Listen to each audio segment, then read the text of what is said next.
The Old Chronicle presents the origin of birthdays, from pharaohs to modern times. The candle in the dark. Imagine a quiet night thousands of years ago.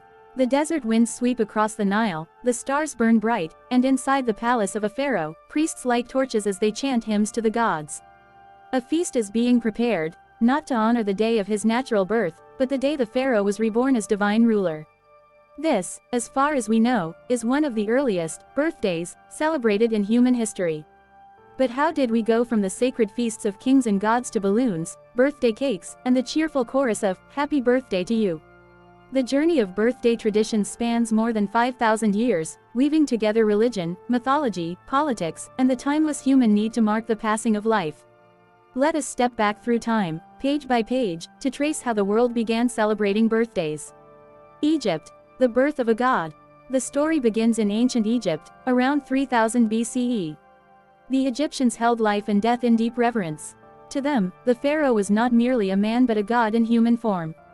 His true birth was not the day his mother bore him, but the day he was crowned and became Horus incarnate, the living son of Ra. Inscriptions on temple walls describe great feasts on these occasions. Musicians played harps, dancers performed in courtyards, and offerings were made to the gods. This ritual was believed to renew the pharaoh's divine power each year. One of the earliest written mentions of birthdays actually comes from the Bible. Ordinary Egyptians, however, had no such luxury. To the common man, birthdays were irrelevant. Life was measured not in years but in harvests and floods of the Nile. Greece. The moonlit cake. Centuries later, the Greeks inherited and reshaped the Egyptian idea. Unlike the Egyptians, who reserved birthdays for kings, the Greeks extended the honor to their gods and goddesses. Every month, they celebrated the birthday of Artemis, goddess of the moon and hunting. To honor her, they baked round honey cakes, symbolizing the moon itself. On these cakes, they placed lit candles, glowing like the moon's silver light. Worshippers would make offerings, whisper wishes, and watch the smoke of the extinguished flames rise to the heavens, carrying their prayers. It began as a sacred ritual to a goddess. Rome. The first public birthdays. If the Egyptians spiritualized birthdays and the Greeks mythologized them, it was the Romans who humanized the tradition. For the first time, ordinary men were allowed to celebrate their birthdays with feasts, gifts, and well wishes. Women, however, were excluded until centuries later.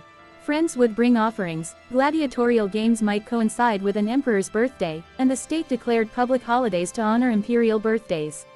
Most importantly, the Romans created a reliable system to track such days, the Julian calendar, introduced by Julius Caesar in 45 BCE.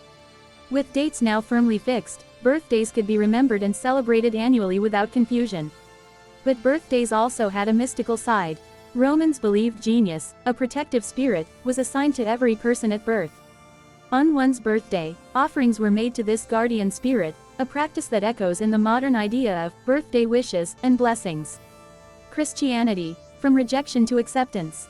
When Christianity spread across the Roman Empire, early Christians frowned upon birthday celebrations. They saw them as pagan rituals, tied to astrology and idolatry. Instead, Christians honored the day of a saint's martyrdom, considering it their true, heavenly birthday. But in time, the Church's stance shifted.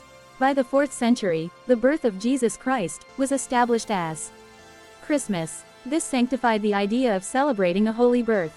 Slowly, Christians began to accept birthday traditions, though always with a religious undertone. Germany. The Kinderfeste tradition. Fast forward to the Middle Ages in Germany, where the custom of celebrating children's birthdays took root. Known as Kinderfest, these occasions were filled with cakes, songs, and candles. For each year of life, a child's cake held one candle, plus one extra to symbolize hope for the future. This became the foundation of the modern birthday celebration we know today. German settlers later carried these customs to America, where they merged with other European influences to create the universal practice of birthday parties. Modern times. A universal celebration. By the 19th and 20th centuries, birthday traditions spread worldwide. The invention of cheap sugar and flour made cakes accessible beyond the wealthy. The famous song, "Happy Birthday to You," written in 1893, became a global anthem, sung in countless languages. Today, birthdays are universal, but they remain deeply cultural. In Mexico, children strike the piñata. In China, long noodles are eaten for long life. In Ghana, special fried yams are prepared.